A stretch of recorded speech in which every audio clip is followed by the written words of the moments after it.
வணக்கம். இது அதிர்வின் இன்றைய பிரதான செய்திகள். முதலில் தலைப்புச் செய்திகள். வெசாக் தினத்தில் சட்டவிரோத செயல், முச்சக்கர வண்டியை இடைமறித்து 3 கைது செய்த போலீசார். பண்டிகை காலத்தில் சுமார் 50க்கும் மேற்பட்ட மோட்டார் சைக்கிள்கள் பறிமுதல். காரணம் என்ன? 6 உயிர்களை பலிகொண்ட தன்சல் விபத்து, கெப்ரக வாகன சாரதிக்கு விளக்கமறியல்.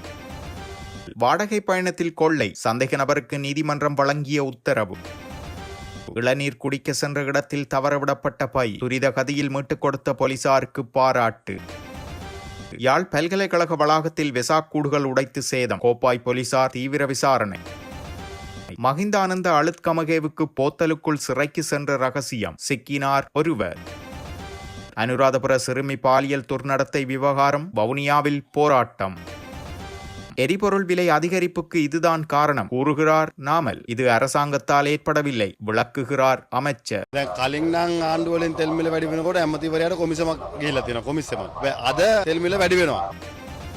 15 வயது சிறுமியை பாலியல் துஷ்பிரயோகம் செய்த குற்றம் தொடர்பில் தேரர் ஒருவர் கண்டி போலீசாரால் கைது. மேலும் ஒரு சம்பவம். நாட்டில் பரவும் மூளைக்காய்ச்சலினால் இதுவரை 237 பேர் பாதிப்பு, சுகாதார பிரிவினர் பொதுமக்களிடம் விடுக்கும் கோரிக்கை. யாழ் மேல் நீதிமன்ற நீதிபதி திடீர் இடமாற்றம், அரசியல் தலையீடு என யாழ் சட்டத்திறனிகள் சங்கம் சந்தேகம், ஜனாதிபதிக்கும் கடிதம், மறுப்பு தெரிவித்த வடக்கு ஆளுநர். ஆசிரியர் நியம பரீட்சையில் 44 கோடி ரூபாய் லாபம் ஈட்டிய இலங்கை அரசு. யாழ்ப்பாணம் நாகப்பட்டினம் கப்பல் சேவை மீண்டும் ஆரம்பம். செம்மணி மனித புதைகுழி அகழ்வு பணிகள் நேற்று முதல் ஆரம்பம். கிராமப்புற வறுமையை ஒழிக்க சமுர்த்தி அபிவிருத்தி திணைக்களத்தின் ஊடாக விசேட திட்டம். தனியாக வசிக்கும் வயதான பெற்றோர்களை குறிவைக்கும் கும்பல், எச்சரிக்கிறது காவல்துறை. வாடகை பயணம் செல்வதாக கூறி பிரபல வாடகை வாகன சேவை நிறுவனம் ஒன்றின் காரில் ஏறி அதன் ஓட்டுநரிடம் கொள்ளையடித்த சம்பவம் தொடர்பாக கைது செய்யப்பட்ட சந்தேக நபர் ஒருவரை எதிர்வரும் 9ஆம் தேதி வரை விளக்கமறியலில் வைக்குமாறு கொழும்பு நீதிவான் நீதிமன்றம் உத்தரவிட்டுள்ளது. வெலிகடை போலீசாரால் கைது செய்யப்பட்ட இந்த சந்தேக நபர் நேற்று கொழும்பு மேலதிக நீதிவான் நுவான் கௌசல்யா முன்னிலையில் ஆஜர்படுத்தப்பட்ட போதே இந்த உத்தரவு பிறப்பிக்கப்பட்டுள்ளது. இது ஒரு புறம் இருக்க, மீகொடை பகுதியில் இடம்பெற்ற வெசாக் தன்சல் ஒன்றில் விபத்தை ஏற்படுத்தி 6 பேரின் உயிரிழப்புக்கு காரணமான கெப்ரக வாகனத்தின் சாரதியை விளக்கமறியலில் வைக்குமாறு நீதிமன்றம் உத்தரவிட்டுள்ளது. சந்தேக நபர் நேற்றைய தினம் ஹோமாகம நீதிவான் நீதிமன்றத்தில் ஆஜர்படுத்தப்பட்டதை அடுத்து அவரை எதிர்வரும் 16ஆம் தேதி வரை விளக்கமறியலில் வைக்குமாறு நீதிவான் உத்தரவிட்டுள்ளார்.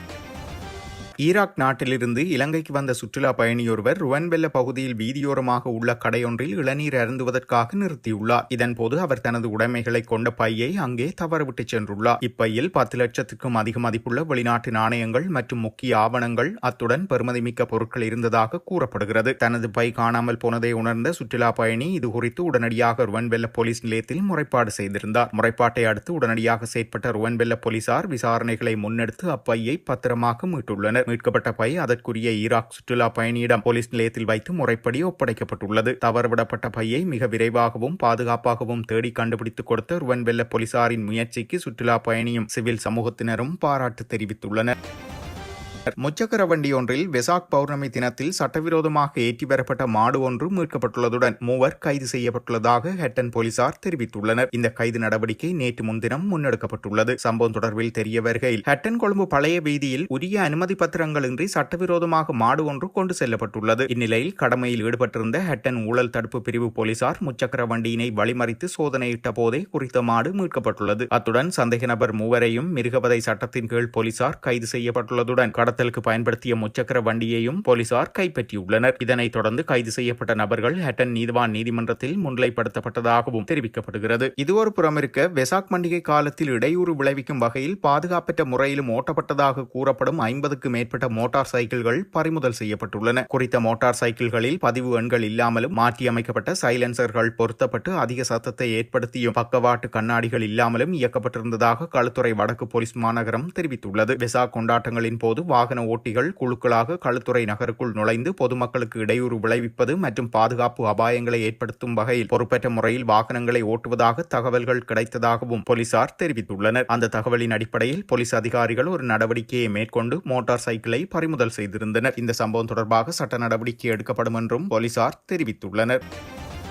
யாழ்ப்பாணம் பல்கலைக்கழக வளாகத்திற்குள் அமைக்கப்பட்டிருந்த வெசாக் கூடுகள் இனம் தெரியாத நபர்களால் உடைத்து சேதமாக்கப்பட்டதாக கூறப்படுகிறது. வெசாக் பௌர்ணமி பண்டிகையை முன்னிட்டு யாழ்ப்பாணம் பல்கலைக்கழகத்தில் கல்வி பயிலும் சிங்கள மாணவர்களால் பல்கலைக்கழக வளாகத்திற்குள் வெசாக் கூடுகள் அமைக்கப்பட்டு மின் விளக்குகளால் அலங்கரிக்கப்பட்டிருந்தன. இவ்வாறு அலங்கரிக்கப்பட்டிருந்த வெசாக் கூடுகளை கடந்த 31ஆம் தேதி ஞாயிற்றுக்கிழமை இனம் தெரியாதோரால் உடைத்து சேதமாக்கப்பட்டுள்ளன. இந்த சம்பவம் தொடர்பில் பல்கலைக்கழக மாணவர்களினால் கோப்பாய் போலீஸ் நிலையத்தில் முறைப்பாடு பதிவு செய்யப்பட்டுள்ளது. மாணவர்கள் வழங்கிய முறைப்பாட்டை அடுத்து சம்பவ இடத்திற்கு சென்ற கோப்பாய் போலீசார் தடயங்களை சேகரித்துள்ளதுடன் வெசாக் கூடுகளை சேதப்படுத்திய நபர்களை கண்டறிவதற்கான முயற்சிகளில் ஈடுபட்டுள்ளனர்.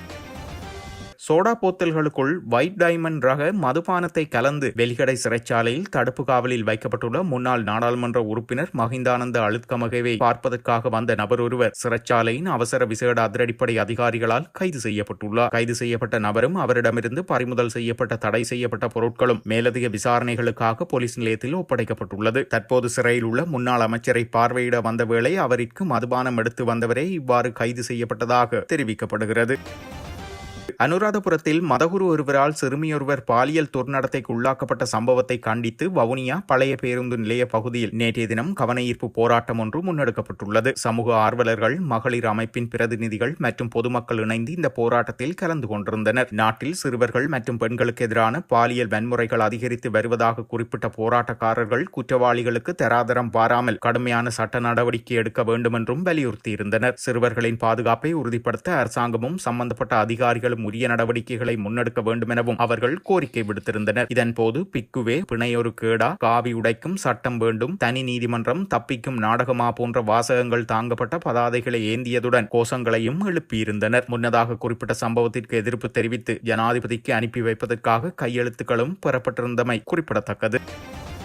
கடந்த காலங்களில் அரசாங்கங்களினால் எரிபொருள் விலை அதிகரிக்கப்படும் போது அமைச்சருக்கு கமிஷன் ஒன்று கிடைத்துள்ளது. ஆனால் இன்று எரிபொருள் விலை அதிகரித்து விலையை உயர்த்த அரசாங்கத்திற்கு நேர்ந்துள்ள முதன்மையான காரணி என்னவென்றால் தரமற்ற நிலக்கரியை இறக்குமதி செய்தமையால் ஏற்பட்ட நட்டத்தை ஈடுகட்ட மின்சார உற்பத்திக்காக இன்று மேலதிகமான எரிபொருளை எரிக்க வேண்டிய நிலை ஏற்பட்டுள்ளதாகவும் ஒரு நாளைக்கு 7 முதல் 8 லட்சம் லிட்டர் வரையிலான எரிபொருள் எரிக்கப்பட வேண்டும். அதேவேளை உலகிலேயே அதிக விலைக்கு எரிபொருளை கொள்வனவு செய்துள்ளது இந்நாட்டு மக்களே என்பதால் அந்த நட்டத்தை மக்கள் செலுத்த வேண்டிய நிலை ஏற்பட்டுள்ளது என்று ஸ்ரீலங்கா பொதுஜன பெரமுனவின் தேசிய அமைப்பாளரும் நாடாளுமன்ற உறுப்பினருமான நாமல் ராஜபக்ச தெரிவித்துள்ளார். நுகேகுடையில் ஊடகங்களுக்கு கருத்து தெரிவிக்கும் போதே அவர் இந்த விடயத்தை குறிப்பிட்டிருந்தார். இதேவேளை அரசாங்கத்தால் ஏற்பட்ட பிரச்சனையால் எரிபொருள் விலை உயரவில்லை, இருப்பினும் இது அரசாங்கத்தால் கையாளப்பட வேண்டிய ஒரு பிரச்சனையாகும் என அமைச்சர் சமந்த வித்யாரத்ன தெரிவித்துள்ளார். மேலும் எரிபொருள் விலை உயர்வுகளின் முழுமையான தாக்கம் பொதுமக்கள் மீது சுமத்தப்படவில்லை என்றும் அரசாங்கம் எரிபொருள் செலவுகளின் ஒரு பகுதியை ஏற்றுக்கொண்டு வருவதாகவும் அவர் குறிப்பிட்டுள்ளார்.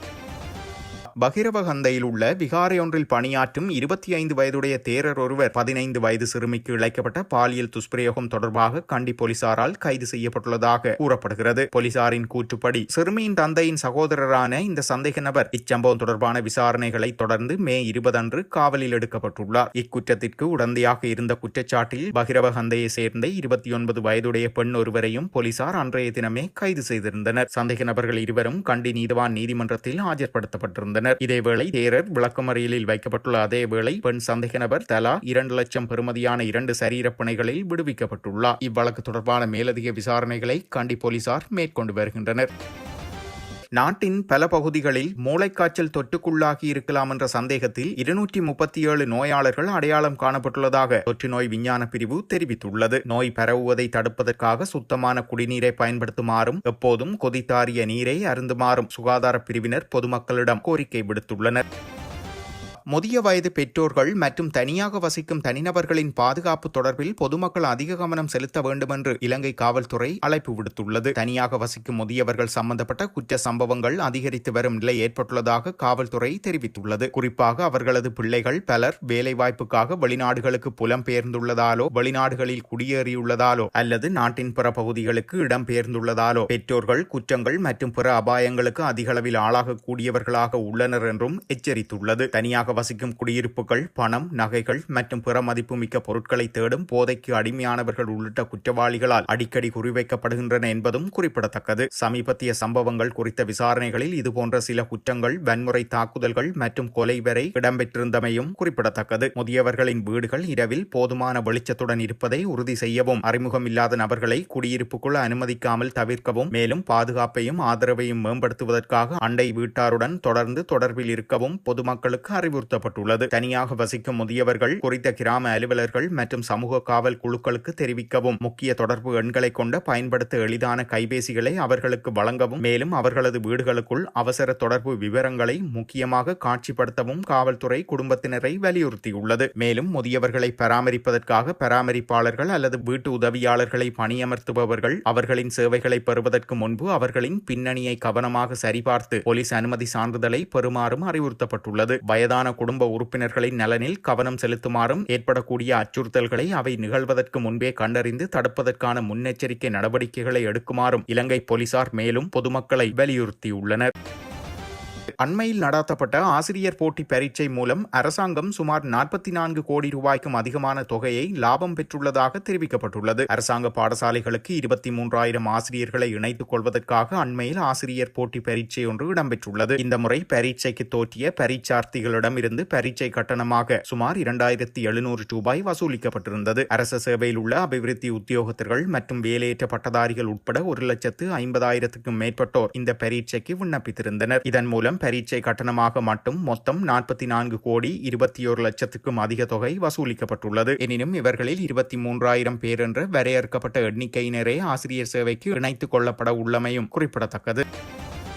யாழ்ப்பாணம் மேல் நீதிமன்றத்தின் நீதிபதியின் இடமாற்றத்திற்கும் வடக்கு மாகாண ஆளுநருக்கும் எந்தவொரு தொடர்பும் கிடையாதென வடக்கு மாகாண ஆளுநர் செயலகம் அறிவித்துள்ளது. குறித்த நீதிபதியின் இடமாற்றத்திற்கும் வடக்கு மாகாண ஆளுநருக்கும் தொடர்பு இருப்பதாக குற்றச்சாட்டு முன்வைக்கப்பட்டு வருகின்றது. அது தொடர்பிலேயே வடக்கு மாகாண ஆளுநர் செயலகத்தால் இந்த அறிவிப்பு விடுக்கப்பட்டுள்ளது. இது தொடர்பில் சமூகத்தில் எழக்கூடிய தேவையற்ற ஊகங்களை தவிர்க்கும் பொருட்டும் உண்மை நிலைமைகளை பொதுமக்களுக்கு தெளிவுபடுத்தும் வகையில் ஆளுநர் செயலகத்தால் இந்த அறிவிப்பு வெளியிடப்பட்டுள்ளதாக ஆளுநர் செயலகம் தெரிவித்துள்ளது. இதே நேரம் நீதித்துறை அதிகாரிகளின் திடீர் மாற்றம், விளக்கமற்ற இடமாற்றங்களும் அவற்றில் நிர்வாகத்துறையினரின் தலையீடும் நீதித்துறையின் மீதான மக்களின் நம்பிக்கையை பாதிக்கக்கூடும் என்று யாழ்ப்பாணம் சட்டத்தரணிகள் சங்கம் சுட்டிக்காட்டியிருந்தது. யாழ்ப்பாண உயர்நீதிமன்ற நீதிபதி ஏஜி அலெக்ஸ் ராஜாவின் இடமாற்றம் தொடர்பாக ஜனாதிபதி அனுரகுமார திசாநாயக்கவுக்கு அனுப்பியுள்ள கடிதத்திலேயே இந்த சங்கம் இவ்வாறு தெரிவித்திருந்தமை குறிப்பிடத்தக்கது.